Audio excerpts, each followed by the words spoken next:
Tonight, we have a special feature, an interview with the world-renowned physicist and cosmologist, Stephen Hawking.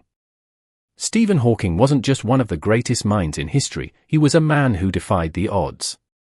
From unraveling the mysteries of black holes to warning humanity about potential existential threats, his words carried immense significance. However, it's his final message before his passing that has left the world in deep speculation. Was it just a cryptic remark, or did it hold a deeper truth?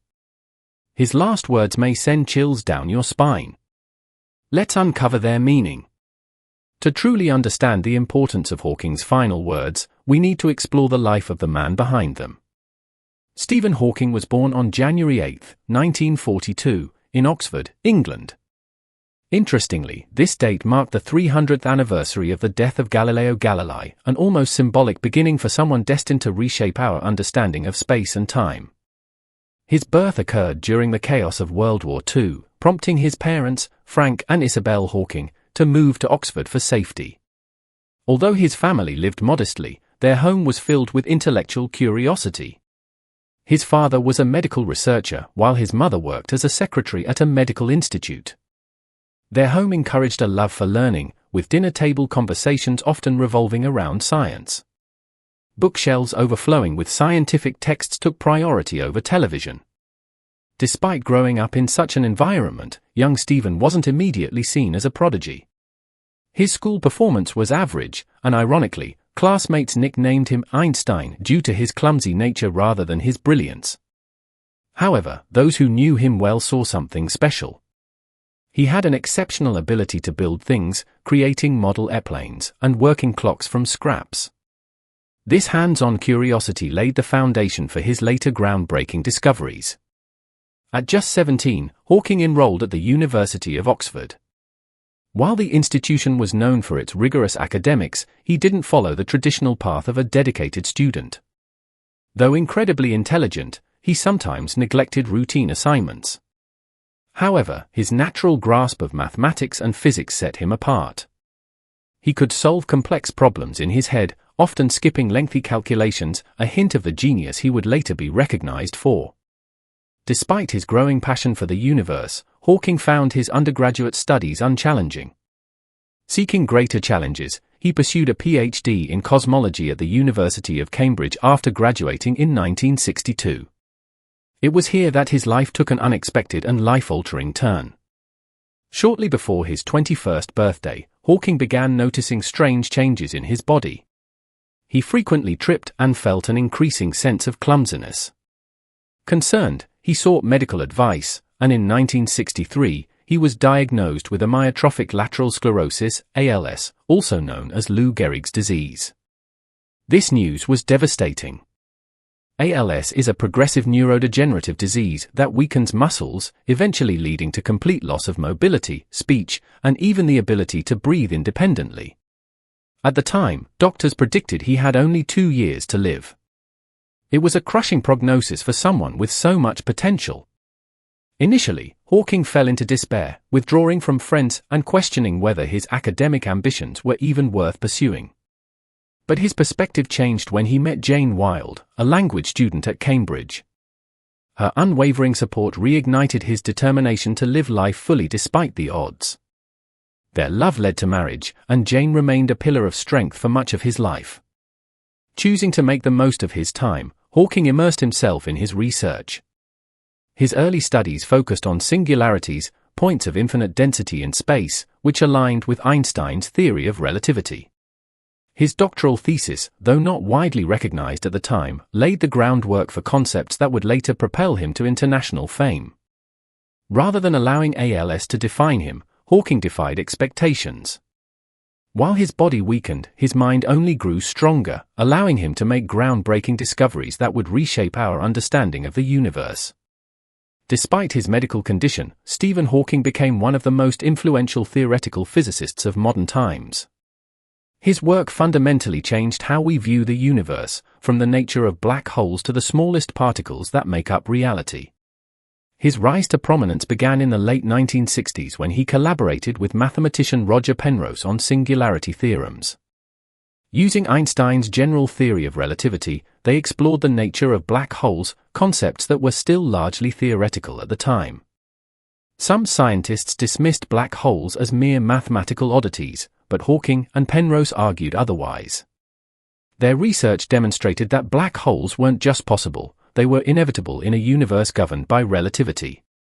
Together, they showed that when a massive star collapses under its own gravity, it forms a singularity, a point where matter is infinitely compressed and space-time bends dramatically.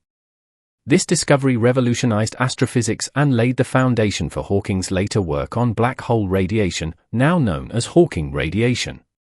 His ability to communicate complex scientific ideas in simple terms made him a global icon. His book A Brief History of Time became a bestseller, making abstract cosmological concepts accessible to millions. Even as his physical condition worsened, he continued to write, lecture, and push the boundaries of human knowledge. Stephen Hawking's life was a testament to the power of perseverance and intellectual curiosity.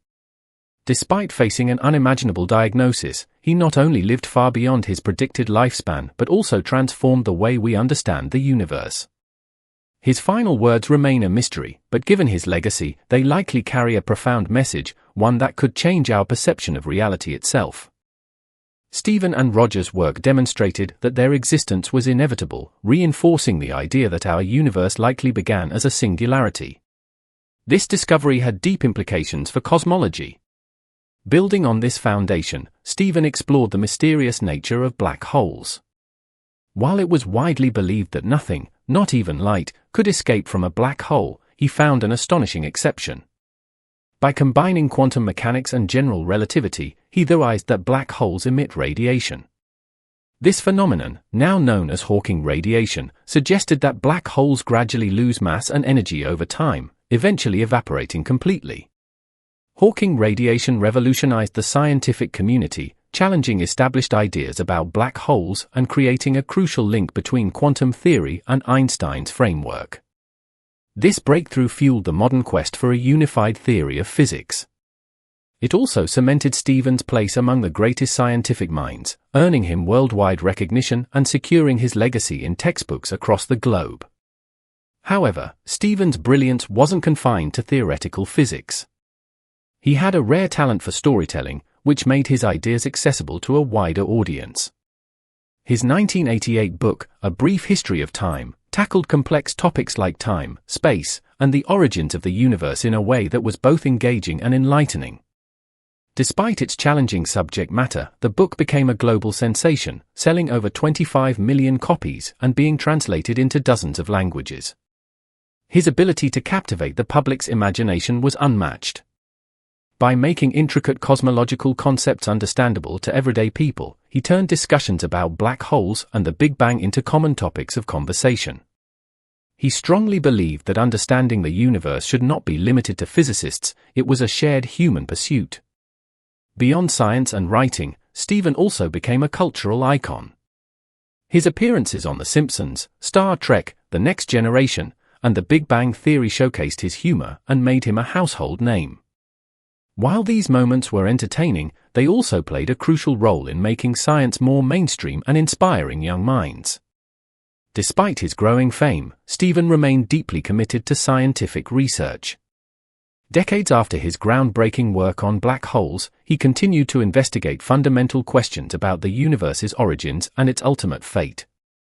He collaborated with scientists worldwide, ensuring he stayed at the cutting edge of theoretical physics. At the same time, his battle with ALS served as a testament to his extraordinary perseverance. One of his major later contributions was the no-boundary proposal, which he developed with James Hartle. This theory suggested that the universe has no boundaries in space or time, challenging traditional ideas about a distinct beginning. Stephen compared it to the surface of Earth. Though it appears finite, it has no edges or points where it simply ends. This concept aimed to bridge the gap between general relativity and quantum physics, a lifelong goal of his. His ability to tackle the universe's biggest mysteries while overcoming immense personal challenges made him a symbol of resilience and intellect. Over time, his disability became secondary to his legacy, just a footnote in the story of a man who reshaped our understanding of the cosmos. His personal struggles often mirrored humanity's quest to explore the unknown. But what if he knew more than we ever imagined? What if his knowledge was somehow connected to the world's most famous space agency? How was Stephen linked to NASA? Stephen, one of the most renowned theoretical physicists, made enormous contributions to our understanding of black holes and cosmology. While he never formally collaborated with NASA, his relationship with the agency was defined by mutual respect and a shared passion for space exploration. His theoretical work often overlapped with NASA's missions, and he frequently engaged with the agency in public discussions, forming an informal but meaningful connection. In 1970, Stephen's groundbreaking research on black holes led to his prediction of Hawking radiation. His theory suggested that black holes aren't completely black but instead emit radiation, ranging from X-rays to gamma rays. NASA space telescopes, like the Chandra X-ray Observatory, have played a key role in studying high-energy cosmic phenomena, including black holes. Although Stephen's work was theoretical, NASA's observational missions provided empirical data that sometimes supported his predictions. Stephen was a vocal advocate for space exploration, often aligning his views with NASA's objectives. In 2008, during NASA's 50th anniversary, he delivered a lecture titled "Why We Should Go into Space," arguing that human space travel was essential for the survival of our species. He believed that colonizing other planets was necessary to protect humanity from existential threats. His enthusiasm extended to specific missions as well. In 2015, when NASA's New Horizons spacecraft completed its historic flyby of Pluto, Stephen congratulated the team, emphasizing humanity's innate desire to explore and understand the universe. Stephen and NASA also shared concerns about the future of Earth. He frequently warned about existential risks, including climate change and artificial intelligence. NASA has since echoed some of these concerns, particularly in its efforts to combat climate change. In 2015, Stephen co-founded the Breakthrough Initiatives, a series of projects dedicated to space exploration and the search for extraterrestrial intelligence. One of these, Breakthrough Starshot, aims to develop small, light-speed spacecraft capable of reaching the Alpha Centauri star system. Although not a NASA project, this initiative reflected the same spirit of exploration that both Stephen and the agency promoted. But there was more to his connection with NASA, something much bigger than most people realize. Stephen himself hinted at a deception, once saying that NASA lied about something. What did he mean? As Stephen approached the final years of his life, he continued to defy expectations. Doctors had once given him only 2 years to live, but he outlived their predictions by more than 5 decades, evolving from a brilliant physicist into a global icon. His later years were marked by deep reflections on humanity's future, groundbreaking contributions to science, and thought-provoking insights into the biggest mysteries of the cosmos. What do you think Stephen Hawking truly meant? In 2014, he co-authored a paper challenging long-held ideas about black holes. He suggested that the event horizon, the point of no return, might not exist in the way it was traditionally understood. This controversial idea proposed that black holes could leave behind subtle quantum imprints known as soft hair, potentially preserving some information. Though highly debated, this theory showcased Stephen's unwavering commitment to questioning the unknown. His final book, Brief Answers to the Big Questions, 2018, addressed pressing global concerns, including artificial intelligence, climate change, and the survival of humanity. He warned that we must either learn to control our destructive tendencies or seek refuge beyond Earth.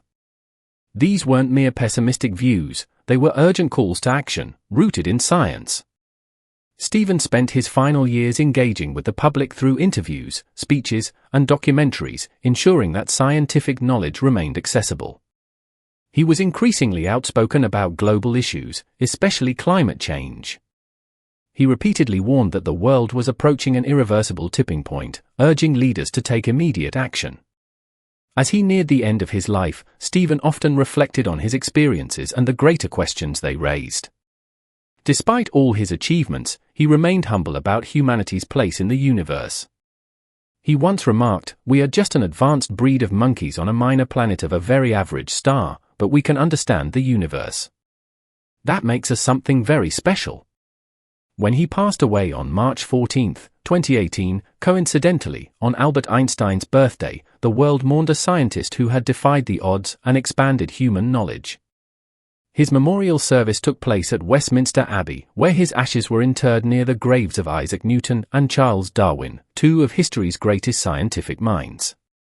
During the ceremony, his voice, set to music by composer Vangelis, was transmitted into space toward the nearest black hole. In a poetic tribute, the very man who once sought to understand black holes became a part of the universe he had spent his life studying. Yet, long after his passing, his words would resurface, sparking curiosity and controversy.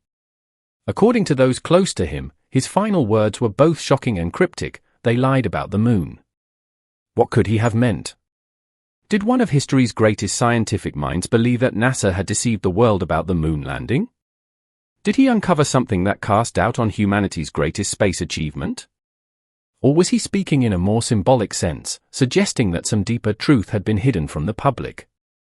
For decades, skeptics have questioned the authenticity of the Apollo 11 moon landing, pointing to anomalies in the footage, inconsistencies in lighting, and the unexplained movement of the American flag.